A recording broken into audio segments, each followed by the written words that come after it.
అందరికీ నమస్కారం. నేను మీ దేవి. యాటిట్యూడ్ లవర్ 15వ భాగం. రచయిత మోక్ష గారు. ఇలా అంతస్తు స్థాయి లేని వాడిని ఇష్టపడేంత పిచ్చిదాని అనుకోలేదు. ఆ అర్జున్ నీ కాలి గోటికి కూడా సరిపోడు.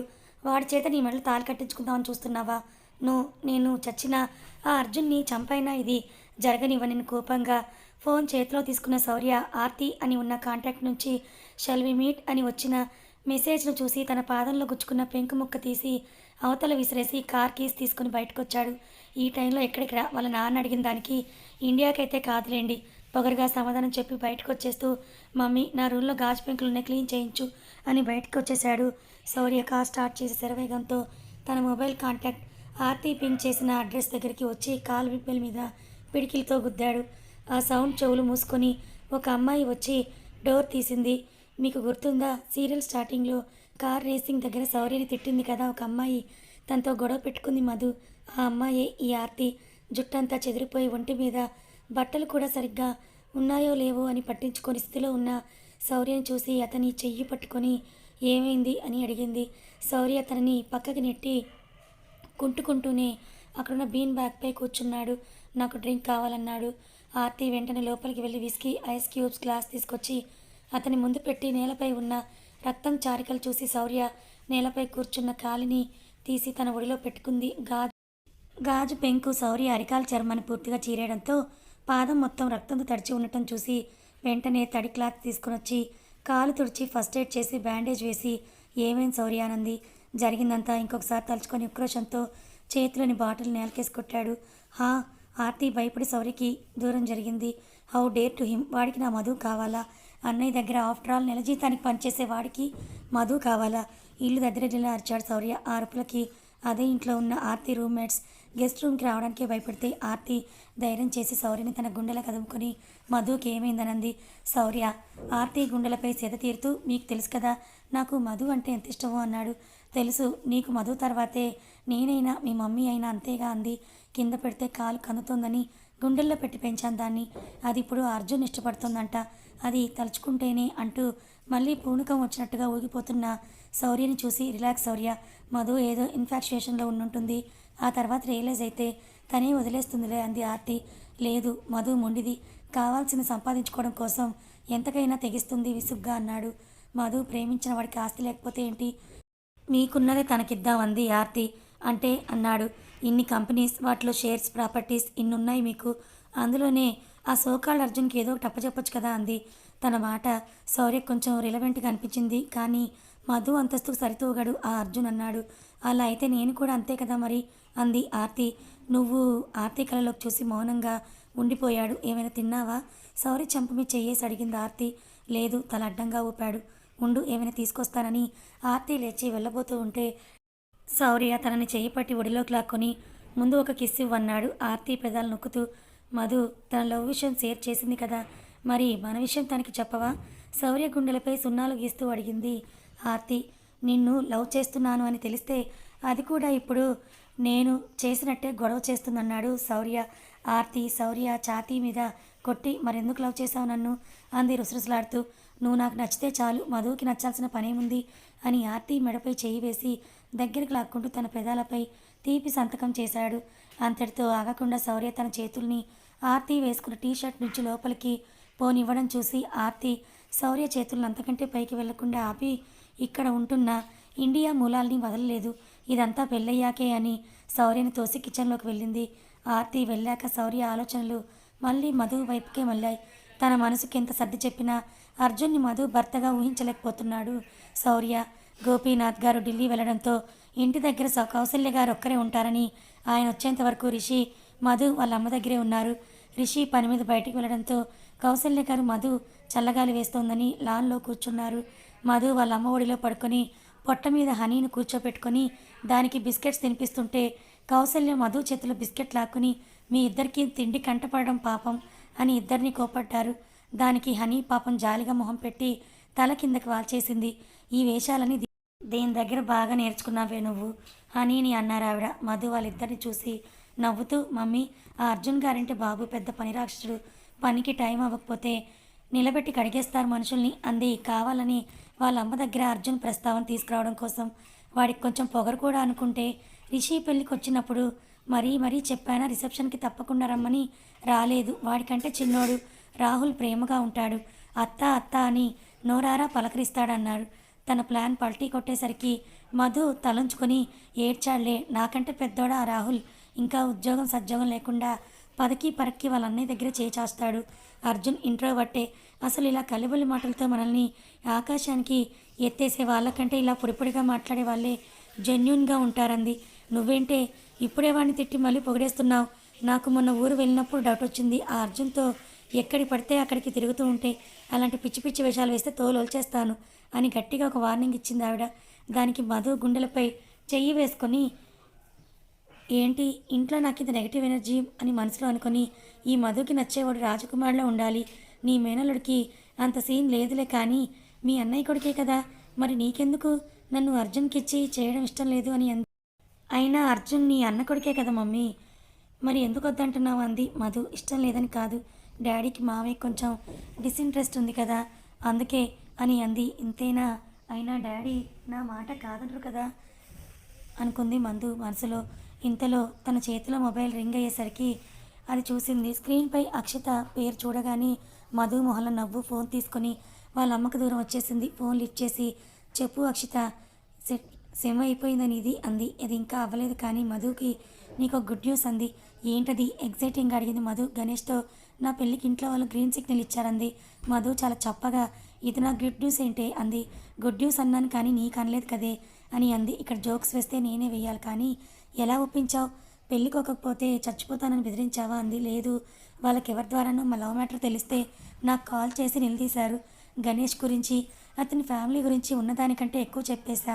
ఒప్పేసుకున్నారు. అండ్ ఈ నెలాఖరులోనే మా ఎంగేజ్మెంట్, ఆ వచ్చే నెలలో నా పెళ్ళి అని అంది అక్షిత. ఓసిని, ఇంత కంగారేంటే నీకు? డిగ్రీ పట్ట చేతికి రాకుండానే పెళ్ళా అని అంది మధు. గణేష్ తర్వాత తనకొక తమ్ముడు ఉన్నాడు కదే, అందుకే వాళ్ళ ఇంట్లో పేరెంట్స్ గణేష్కి త్వరగా పెళ్లి చేయాలని కంగారు పడుతున్నారు. సో పెళ్ళయ్యాక ఎంబీబీఎస్ పట్టా అంది అక్షిత. అది వినగానే మధు మొహం వాడిపోయింది. నీకేంటి అన్నీ ఇంత ఫాస్ట్గా అయిపోతున్నాయి? ఇక్కడ నా విషయం గట్టెక్కేది ఎప్పుడో అని అంది. ఎవరిదమ్మా ఫాస్ట్? నేను అప్పుడెప్పుడో నీట్ ఎగ్జామ్ ప్రిపరేషన్కి ప్రపోజ్ చేశాడు ఆ గణేష్. నా ఎంబీబీఎస్ పూర్తయ్యే టైంకి మా పెళ్లి సెట్ అయిందంది. నీకు కనీసం గణేష్ ముందే ప్రపోజ్ చేసి సగం పని చేశాడు. ఇక్కడ రెండు వైపులా నేనే చూసుకోవాలి కదా. అయినా అక్షిత, నాకు ఒక డౌటే. కాలేజ్లో కానీ టీనేజ్లో కానీ ఎప్పుడు అబ్బాయిలు నీకే ప్రపోజ్ చేసేవారు కానీ నాకు ఒక్కడు కూడా ప్రపోజ్ చేసేది ఏంటే? నీకంటే నేనే అందంగా ఉంటాను కదే అంది మధు. అక్షిత బల్లు నవ్వి, ఎప్పుడైనా ఏ అబ్బాయినైనా దగ్గరికి రానిస్తేనే కదా నువ్వు. పోనీ నువ్వు కొంచెం లేనియన్స్ ఇచ్చినా నీ పక్కన బాడీ గంటల వెంకటేష్ లాగా ఆ శౌర్యగాడు అంది. నువ్వు ఎన్నన్నా నాకంటే ముందు నీకు పెళ్ళైపోతుంది అంటే నాకు చాలా జల్సీగా ఉంది. మొహమాట పడకుండా చెప్పేసింది మధు ఆ మాట.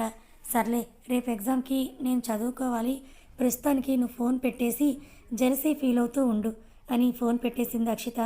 ఆ చీకట్లోకి వెళ్తావేంటే, ఏమైనా ఉంటేను కౌశల్య గారు అన్న మాటకి మధు తిరిగి, మమ్మీ అక్షతకి 2 monthsలో పెళ్ళంట అని చెప్పింది మధు. కౌశల్య గారు హవ్వా అని నోరు నొక్కుంటూ, నీకంటే సంవత్సరం చిన్నది, దానికి అప్పుడే పెళ్ళైపోతుంది, నీకు పెళ్లి చేయాలని మీ డాడీకి కానీ అన్నయ్యలకు కానీ తెలియట్లేదన్నది. అమ్మ దుర్గామాత, నేను 2000 సంవత్సరం డిసెంబర్ నెలలో పుడితే అక్షిత 2001 ఫిబ్రవరిలో పుట్టింది. 2 నెలల తేడాని 2 సంవత్సరం అని చెప్పకు అని నొక్కి నొక్కి చెప్పింది మధు. అది 2 నెలలు నీకంటే ముందు పుడితే ఆ లెక్కకు ఒక 2 నెలల ముందే నీకు పెళ్ళవ్వాలి కదే అన్నారు ఆవిడ. ఆ లెక్కకి చూస్తే అక్షిత నాకంటే 3 months ముందే పీరియడ్ స్టార్ట్ అయ్యాయి కదా మరి అని అంది మధు. మధు, ఈ ఎల్లరి నా దగ్గర కాదు, అక్షిత కంటే నీ పెళ్ళే ముందు అవ్వాల్సిందే. డాడీ అన్నయ్యలు ఎవరు ఏమన్నా సరే నేను నీ పెళ్లి చేయడం ఖాయం అని అంటూ కరాఖండిగా చెప్పి, రా డిన్నర్ చేద్దు కానీ అని అంటూ లోపలికి వెళ్తూ ఉన్న ఆవిడను చూసి మధు నాలిక బయటపెట్టి వెక్కిరిస్తూ, నాకు 2 నెలల్లో పెళ్లి చేయాలని పట్టుదల నీదైతే అర్జుని తప్ప ఇంకెవరిని చేసుకోను అన్న మొండితనం నాది. చూస్తూ ఉండు, ఈ మధు అంటే ఏంటో నీకే తెలుస్తుంది అని తనలో తనే అనుకుంది మధు. మమ్మీ చాలా మొండిగా ఉంది, ఈ ఏడాది ఏదో ఒక తలుకుమాసినోడికి ఇచ్చి నన్ను కట్టబెట్టేస్తోందని చేతుకు జరిగినంత చెప్పింది మధు. డోంట్ వరీ, మనమే ఏదో ఒకటి చేద్దాంలే అన్నాడు చేతు. ఆ అక్షిత పెళ్ళి నా చావుకొచ్చినట్టుంది, అంతా నా కర్మ అని తలకొట్టుకుంది మధు. చేతు మధు చేయి పట్టుకొని, ఆ మాటలేంటే, చూద్దాం మమ్మీ ఏం చేస్తుందో, ఈలోపు మన ప్లాన్లో మనం ఉందాంలే అన్నాడు. నీ పెళ్ళికి లేట్ అవుతుందని ఫీల్ అవుతున్నావా చైతుని అడిగింది. చచా అన్నాడు చైతు. ఒక 2 ఇయర్స్ ఆగితే ఏమొచ్చింది? నేను ఇంట్లో అందరినీ బరువుగా అనిపిస్తున్నానా? జాలి నటిస్తూ అడిగింది మధు. అవేం మాటలు మధు, నువ్వు ఇదేం మనసులో పెట్టుకోకుండా రెస్ట్ తీసుకో. గుడ్ నైట్ అని మధు నుదురుపై ముద్దు పెట్టి బ్లాంకెట్ కప్పి బయటకు వచ్చేశాడు చైతు. నా పెళ్లి కాకుండా దీని పెళ్లి అయిపోతుందంటే చాలా బాధగా ఉంది. అలా అని నాకు అప్పుడే పెళ్లి చేసుకోవాలని లేదు, కార్ డ్రైవ్ చేస్తున్న రిషితో చెప్పింది మధు. రిషి చిన్న నవ్వు నవ్వి ఊరుకున్నాడు. ఎంగేజ్మెంట్కి ఇంకా ఎక్కువ రోజులు టైం లేదన్నయ్య, షాపింగ్ చేయాలి అండ్ ఒక 2 డేస్ నేను ఆఫీస్కి లీవ్ కూడా పెట్టాలి అంది. నీ డిపార్ట్మెంట్ హెడ్ అర్జున్ నీకు లీవ్ శాంక్షన్ చేసేది అన్నాడు రిషి.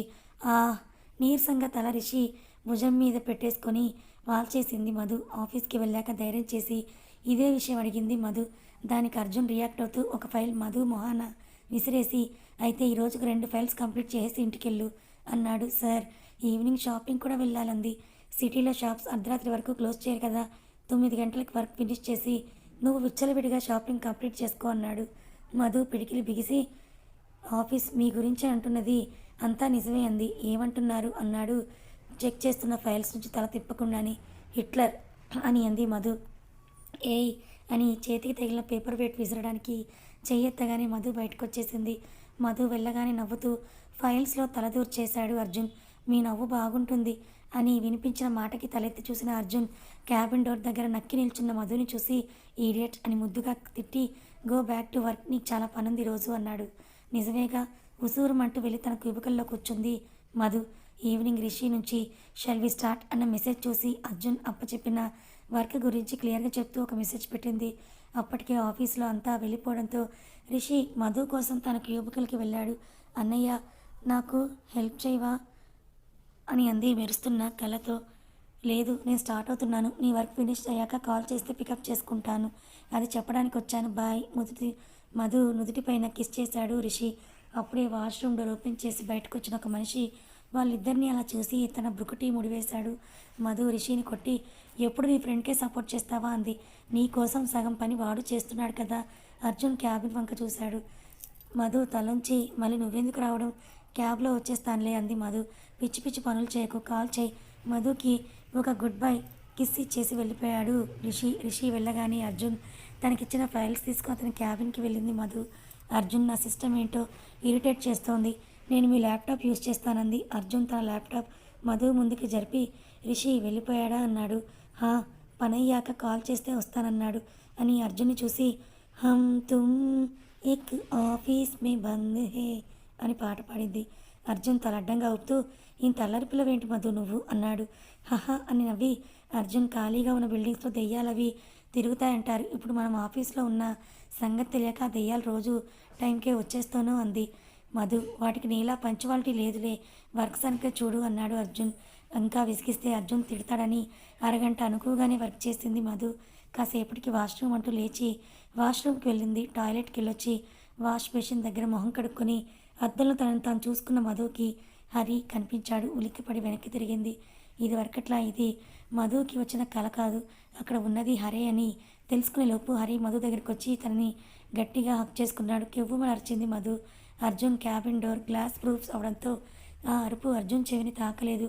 హరి మధు నోటికి అడ్డంగా చేయి పెట్టి, ఎందుకే అరుస్తావు, ఆ రిషిగాడికి నీకు మధ్య ఉన్న సంబంధం గురించి ఆఫీస్లో వస్తున్న గాసిప్స్ నిజమని నాకు ఇప్పుడే తెలిసింది, వాడితో నీకు లేని అభ్యంతరం నీకు నాతో ఎందుకు, వాడికంటే ఎక్కువ సుఖాన్నే ఇస్తానని అంటున్న వాడి మాటలకి మధుకి ఏడుపు వచ్చేస్తోంది.